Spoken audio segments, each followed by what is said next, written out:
Star Wars only, I don't know what the fuck your problem is. So Star Wars is getting its own live-action TV show. It's the first of its kind, which is most people are excited about. A lot of fans aren't really excited about it because it's going to be on Disney streaming service. I personally am kind of intrigued by it. A live-action Star Wars show sounds intriguing and sounds nice, and it's by Jon Favreau, who directed Iron Man, and I like Jon Favreau. I think he's a good writer, I think he's a solid enough director, and he's just a very creative and funny guy. So, turns out that apparently the budget for these 10 episodes, the first 10 episodes, I'm not sure if that's the entire season or if it's just 10 episodes, it's going to be a $100 million budget. That's $10 million for each episode. And yes, that is a lot of money for shows like this. Most shows, aren't really this big in budget. You have shows like Game of Thrones that's in this budget range, and even the chief marketing guy, what's his name, Rick Strauss? I don't know. He even said itself that, that puts in the ballpark of HBO's Game of Thrones, and he says about this quality is going to be critical, and that's what they want for the service of Disney streaming platform, which apparently is also getting some movies as well, like Lady and the Tramp and The Sword and the Stone. It's going to be live-action adaptations, kind of like the Mulan one you're hearing about. I'm not interested in those at all. I thought the Beauty and the Beast live adaptation was horrible. I thought it was a complete waste of time and waste of money and just an awful film. But we're not here to talk about that. We're here to talk about Star Wars. So, like we said, we have the live-action Star Wars show that's coming out exclusively on Disney streaming service that will be cheaper than Netflix.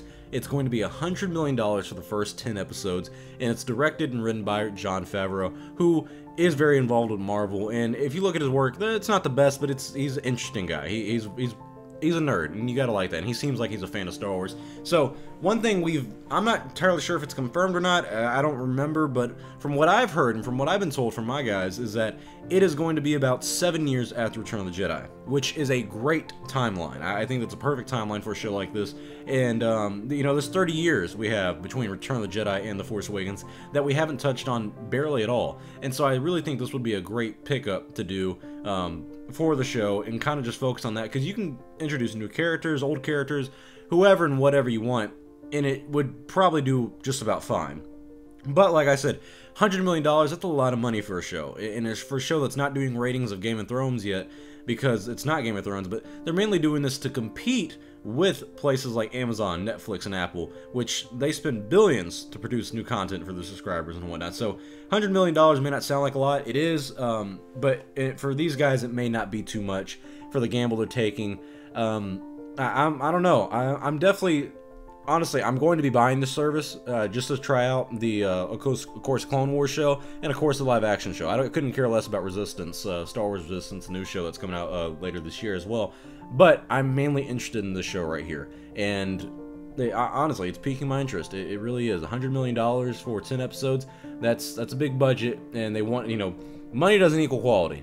Don't misinterpret that. Remember, A New Hope didn't have much money into it, but it was a very good quality film. And then you have the prequels, which had a lot of money into it, which, no offense, really aren't that good of films. So, you have that aspect of it, and it's showing that they're competent, and they're prideful, and they're really, I don't want to say egotistical, but confident in how their streaming service is going to do and how the show is going to do. I mean, $100 million for 10 episodes. Like I said, this show has no ratings yet. The show doesn't even have a title. We don't know any of the lead actresses or anything, lead actors, actresses, anything like that. We don't know anyone or anything other than what we've already talked about today. So this is pretty good for Star Wars fans. It shows that they're putting a lot of money into this and that they're really banking on this being quality, and they want this to be quality. And like I said, you can hate on the show all you want. I mean, it's really easy to. I could do it as well. But it's got Jon Favreau, who's a big Marvel guy. Everyone likes Marvel. And, it's not really having a touch of Kathleen Kennedy in there or anything like that. A lot of the shows aren't overly all stuff that bigger people get involved, like Kathleen Kennedy. That's more stuff like Dave Filoni. This show, obviously, it seems to be mainly in control of Jon Favreau, who just gets the budget approved by other people like Kathleen Kennedy and the board of directors. So, they don't have a board of directors. They have a board, but not like of directors. So, this is very interesting. I don't know. I think this puts another little bit of interest in the show for me.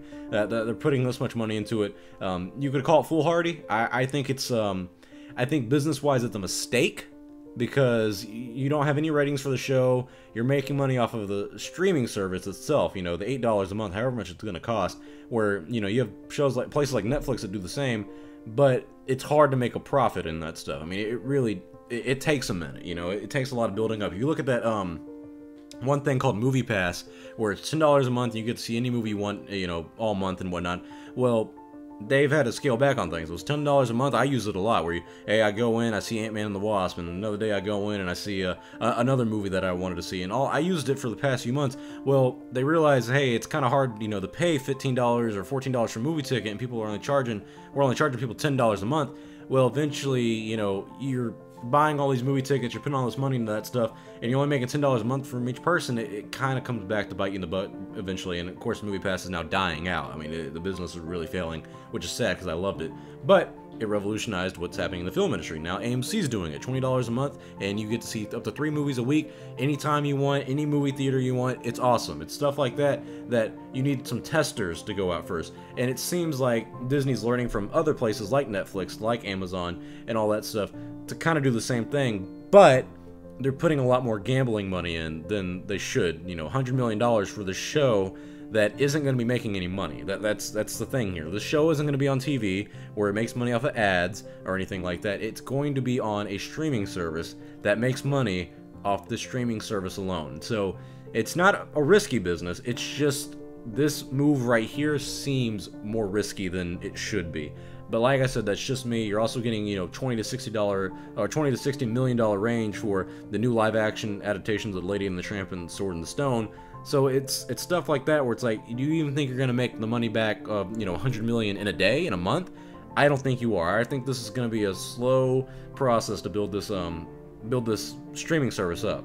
And we don't have a name or anything. It's coming out in 2019. So $100 million for 10 episodes. Production's probably going to start early next year, if not, you know, early or late this year. I'm not sure, but we'll find out. So comment your thoughts below. What do you guys think about this? $100 million for 10 episodes of the live-action Star Wars show. Are you excited for this? Are you not? Tell me why. I'm Star Wars Only. I hope you guys enjoyed this video. I'll see y'all next time. May the Force be with you always.